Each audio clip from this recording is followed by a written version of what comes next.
You've asked Trump voters when the last time America was great, gave you vague answers like being respected on the world stage, having controlled the Supreme Court, but when I politely pointed out that the court had a conservative majority since Reagan, I'm gonna assume they meant overturning Roe.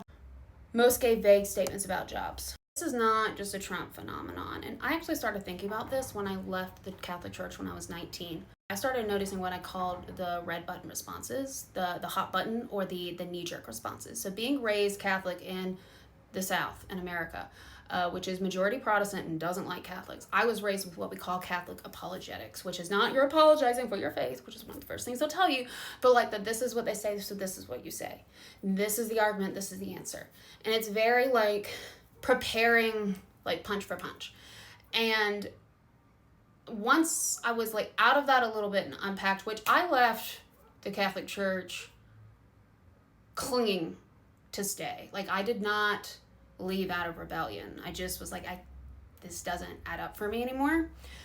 I noticed those same apologetics answers being spat back to me. So these same answers that I had been trained to rehearse to fight with the Baptist, were being spat back at me as someone who had left the church, and they didn't work because one, I already knew them, but two, because they were to answer like from a Protestant to Catholic standpoint and not from a like, oh, I'm struggling with the idea that like a single deity in the sky exists.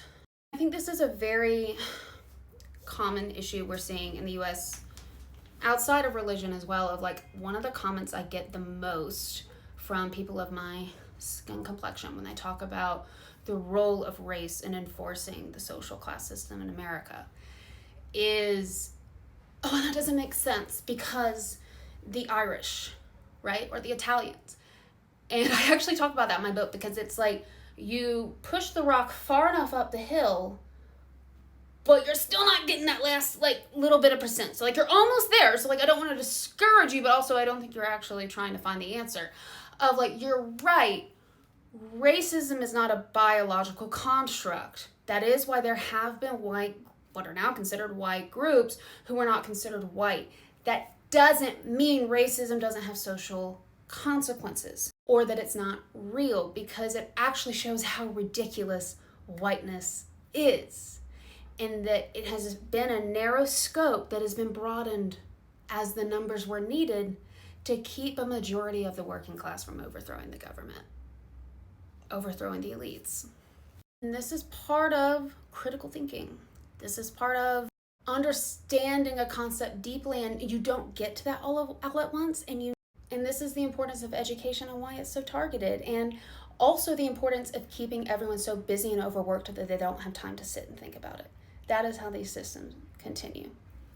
So it's not a Trump phenomenon, but it certainly helped him get here. And talking about it is one of the ways we're gonna get out.